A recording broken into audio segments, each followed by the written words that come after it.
ምኑን ነው የምታልፈው? እሱ ነው የወሰደው? ከላይ እጅ ከፍንጅ ያዝከው አይደለ? አንተ ነው የወሰድከው አይደለ? አብሽ ዝጊ። እኔ ያላየሁም አልኩሽ አይደል እንዴ? አንተ ራስህ አፍህን ዝጋ። ራሱን የወሰደው ላይ ደብቁት ነው የመጣው። አንተ ከሃዲ ዝም በል አንተ ወራዳ።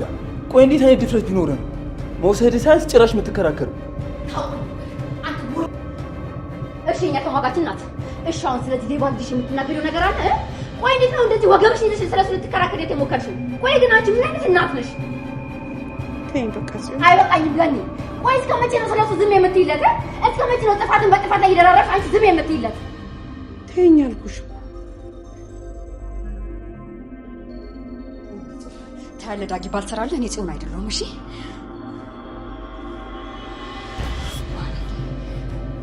ይሄ በቃ ተረጋጊ። መናደድሽ ምን ጥቅም የለውም። አንድ ይሆናል። መናደድ ቃል አለው እንዴ? አቃጠለኝ እኮ። እኔ ጽዮን አይደለም ታያለ እሰራለታለሁ። እሺ እኔ በቃ እሺ እንውጣ። ዳጊ እሺ ሰላም እንዴት ነሽ? እኔ ፍራት እባላለሁ። አንቺስ? አንቺ ነሽ ማለት? እኔ ምን መጀመሪያ ጉዳይና ከዛ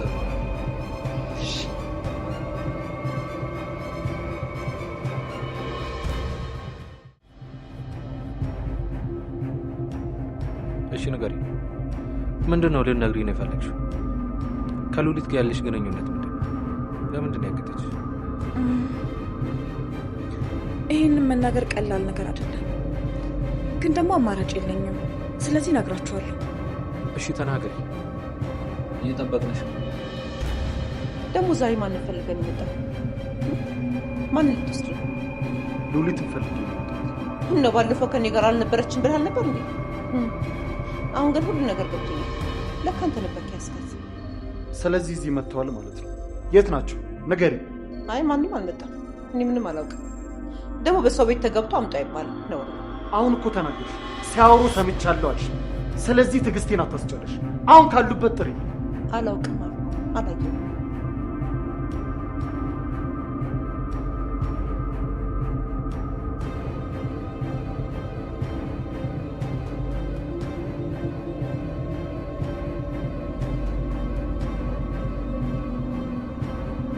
ኤፍራታ በዚህኛው ክፍል ላይ ልጇን ማግኘት አለባት የምትሉ ካላችሁ ቪዲዮውን ላይክ እያደረጋችሁት ብዛታችሁን አሳዩ። አሁን ላይ እንግዲህ እቺ ከሉሊት ጋር ስትሰራ የነበረው ሴትዮ ናታንን እንግዲህ ያንተ የሚያስፈልግ ትልቅ ወሳኝ ነገር ይዣለሁ፣ ነገር ግን ልታድነኝ ይገባል ብላ ቤቱ ድረስ ከገባች በኋላ ኤፍራታን ለመጀመሪያ ጊዜ ፊት ለፊት አይታታለች። ኤፍራታን ለምን ይሄን ያህል እየፈለገቻት እንደሆነ ባይታወቅም ግን የመጀመሪያው ነገር ቢኖር ልጁን ወስዳ ከሷ ጋር መስማማትን ነው የምትፈልገው። ነገሩ እንዲህ ነው። ታዲያ እቺ ሴትዮ ለራሷ ህይወት የወደፊት ደህንነት ያስፈልጋታል። ለዛ ነው ልጁን መልቀቅም አትፈልገው። ልጁ አሁንም በእርግጠኝነት ማን ጋር እንዳለ አይታወቅም። ናታንም ኤፍራታም ግን ልጁ በህይወት አለ ተብሎ ብዙ ጊዜ ሊነገራቸው ቢፈልግም በተለይ ኤፍራታ ማመን አልፈለገችም። እያላገጡብኝ ነው፣ አሁን ደግሞ ምን አርጊ ነው የሚሉኝ እያለች በጣም እየተናደደች መጣለች።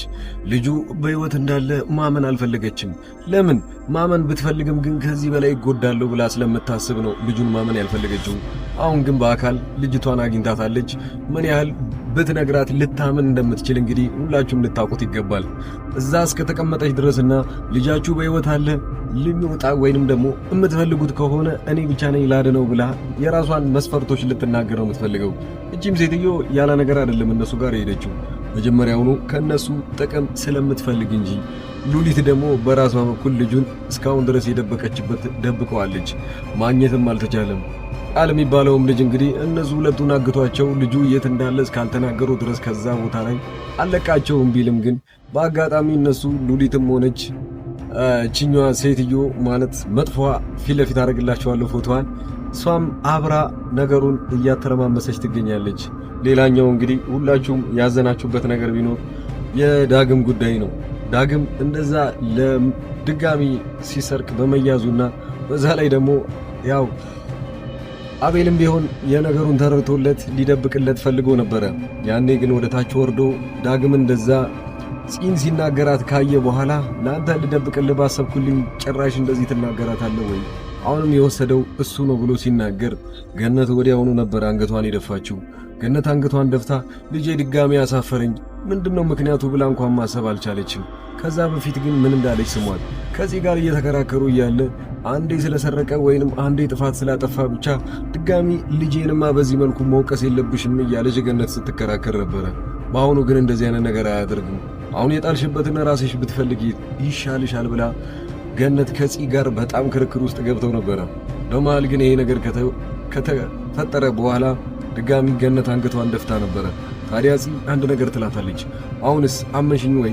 ልጅሽ አሁንም ቢሆን ድጋሚ እንደዚህ አይነት ነገር ውስጥ ገብቷል። ለምንድነው ራስሽን ሽንጥሽን ገትረሽ ለሱ የምትከራከሪለት? ከመከራከር ይልቅ ልጅሽን መመለስ አለብሽ ብላ ትናገራታለች። ገነት ግን ተስፋ ቆርጣለች። በዚህ ሁኔታ ላይ ምን ማስተካከል እንዳለባት እንኳን አታውቅም። ምን ያህል እንዳስከፋት እዩት። እንግዲህ ዳግም ይህ ባህሪው ይቀየር የምትሉ ካላችሁ አሁንም ቢሆን የራሳችሁን ሀሳብ ኮሜንት ላይ ያስቀምጣችልኝ። በዚሁ አጋጣሚ ደግሞ ይህን ቪዲዮ እያያችሁ ያላችሁ ሰዎች ካላችሁ ዩቲዩብ መጀመር የምትፈልጉና ዩቲዩብ ያላችሁ ወይንም ደግሞ ገንዘብ መስራት ያልጀመረ ዩቲዩብ ቻናል ካላችሁ እኔን ከስር በማስቀምጥላችሁ ቁጥር ቴሌግራም ላይ አናግሩኝ፣ ሞኔታይዝ አደርግላችኋለሁኝ። ሌሎቻችሁም ቻናል የምትፈልጉም ካላችሁ ቻናል እሰጣችኋለሁኝ። ማናጀርም የምትፈልጉ ካላችሁ ምናልባት እናንተ ፌመስ ሆናችሁ ማናጅ ማድረግ ካልቻላችሁ እኔ ማናጅ ማድረግላችሁ። ሌላው አብዛኞቻችሁ ያነሳችሁት ነገር ቢኖር ልጁ መጀመሪያውኑ እነ ኤፍራታ ጋርና ናታን ጋር ሳይደርስ በፊት ልጁ መመለስ ያለበት ወደ ቃል ነው። ቃል ብዙ ለፍቶበታል። ልጁን እሱ ጋር ከ1 ዓመት በላይ ተቀምጧል። ስለዚህ ራሱ የለፋበትን ልጅ ለሷ በስጦታ መልኩ መስጠት አለበት እያላችሁ ነው ያላችሁት። በዚህ ሁኔታ ላይ ግን ቃል ምን ያህል መጥፎ ሰው እንደሆነ አሁንም ድረስ አልገባችሁም። ቃል እየሰራ ያለው ከብዙ ሰዎች ጋር ነው። እቺ ደግሞ እሱ ስር እየተርመጠመጠች ልጁን ለመውሰድ የምትፈልግና ከሉሊት ጋር እየሰራች ያለችው ሴት በሷ በኩል ቤተሰቦቿ በጣም አደገኞች ናቸው።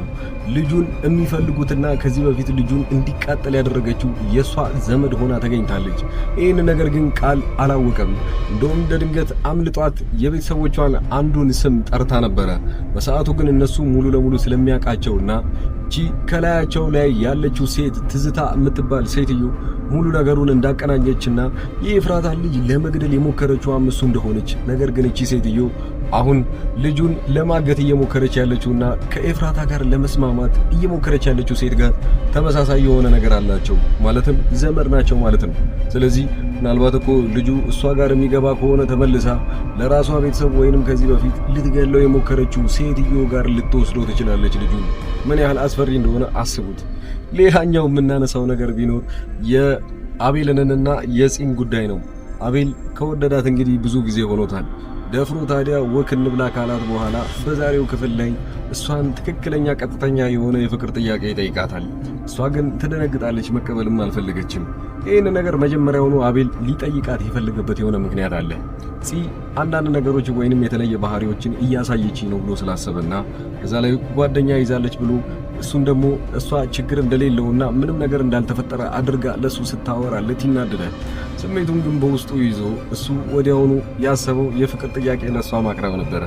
ታዲያ የፍቅር ጥያቄ ወዲያውኑ ሲጠይቃት እሷ ግን አቀርቅራ ጎንበስ ብላ ነገሩን ከዛሬ ስንት ዓመት በፊት የተፈጠረውን ነገር እያስታወሰች ነው። ያኔ ከቢኒያም ጋር የነበረች ጊዜና ብዙ እንደተጎዳችም መጠጣት ወይንም ራሷን ለማጥፋት እስከመሞከር ድረስ የደረሰችበትን ነገር ታስታውሳለች። ያን ስታስታውስ ታዲያ መጥፎ ነገሩ ምንድነው ካላችሁኝ ወደዛ ህይወት ተመልሼ እገባለሁ የሚል ፍርሃት ስለነበረባት እሱን የፍቅር ጥያቄ መቀበል እንደሌለባት እያሰበች ነበረ። ታዲያ ከሱ ጋር ግን የተነጋገረችው በግልጽ ነበረ። ይህንን ነገር ድጋሚ ማድረግ አልፈልግም። ከዚህ በፊት የተፈጠረውን ነገር ታውቀዋለህ። በዚህ ሁኔታ ላይ ይህንን ነገር ድጋሚ መግባትም አልፈልግም፣ ማሰብም ስለሌለብኝ ነው። ትረዳኛለህ ብዬ አስባለሁ ትላለች። ያኔ ግን ያው አቤል መመለስ ያለበትን ያውቃል። ነገሩ በራሴ በኩል ራሴን ስለምተማመን ያ ነገር ድጋሚ አንቺ ላይ አይፈጠርም ቢላትም እሷ ግን ጊዜ እንደምትፈልግና ሌላ ጊዜ ምናልባት በዚህ ሁኔታ ላይ ማውራት እንደሚችሉ አድርጋ ነገሩን ታራዝመውና ወዲያው እዛ ጋር ይቋረጣል ማለት ነው። የመጨረሻው የነ ኤፍራታን ነገር ስናነሳ ኤፍራታ ጋር እንግዲህ ናታን አንድ ላይ ቁጭ ባሉበት ልጅቷ ልትነግራቸው ያሰበችውን ነገር እየጠበቁ ነው ያሉት። ሁለቱም ታዲያ መስማት የሚፈልጉትን ነገር አይደለም ሊሰሙ ከሷ እየጠበቁ ያሉት። ስለ ልጃቸው ሁኔታ እንደምታወራ እነሱ ባይጠብቁም ግን እሷ እንደዛ ልታደርግ ነው። ያንስ ከማረጓ በፊት ግን ከነሱ የምትፈልገው ነገር አለ። ምናልባት በዛ ሁኔታ ላይ ከተስማሙና ልጇ በሕይወት እንዳለም ሜት መውሰድ እንዳለባቸውም ከተነገራቸው በኋላ ምን ሊያደርጉ ይችላሉ? ናታንም ቢሆን የኤፍራታ የመጀመሪያው ነገር ስለ አለማመን ጉዳይ ስለሆነ በፊቱም የነበሩበት አንቺ ነሽ ለካ እየደወልሽ እኛ ላይ የምትጮቹ፣ ስለዚህ በዚህ ሁኔታ ላይ ድጋሚ ወደዚህ ቦታ የምትመጪ ከሆነና ይህንን ነገር ድጋሚ እያነሳሽ ባለቤቴን የምትረብሻት ከሆነ ከአንቺ ጋር ትልቅ ጸብ ውስጥ ነው የምንገባው ብሎ ሊተዋት ይችላል። አሊያም ግን ማመን ከፈለገና ነገሩን ሞክሮ ምናልባት ካጣውም አጣው ተብሎ ከታሰበ ሊሞክረው ይችላል። ናታን የመጨረሻውን ጉዳይ ማወቅ የሚፈልግ ከሆነ እስከ መጨረሻው ድረስ ሄዶ የራሱን ልጅ ማስመለስ ይችላል ማለት ነው። ኤፍራታ ግን ይሄን ሁሉን ሐሳብ በጣም ራሷን እየረበሻት ስለነበረ አሁን አዲስ ሐሳብ ያቀረበችለት ለናታን ልጅ እንውለድ ነበረ። ታዲያ ይህንን ልጅ እንውለድ ያለችው የበፊት ልጇ እየመጣ እንዳይረብሻትና በሐሳቧ ማለት ነው እንዳይረብሻትና ብዙ ሰዎች እየደወሉ እሷ ላይ እያላገጡ ስለመሰላት ነው ይህንን ነገር ማድረግ እየፈለገችው። ቀጣዩ ክፍል ላይ ምን የሚመለስላችሁ ይመስላችኋል? የመጀመሪያው ኤፍራታ ልጇ በህይወት እንዳለና የት እንዳለ የምታውቅ ይመስላችኋል? ከልጇስ ጋር የምትገናኝበት ኬዝ በቅርቡ ይሆናል? እናንተ በዚህ ቻናል ላይ ያላችሁን አስተያየት ኮሜንት ላይ ያስቀምጣችሁልኝ። ቀጣዩ ክፍል ላይ እስክንገናኝ ድረስ ቻናሉን ሰብስክራይብ እያደረጋችሁት መልካም ቆይታ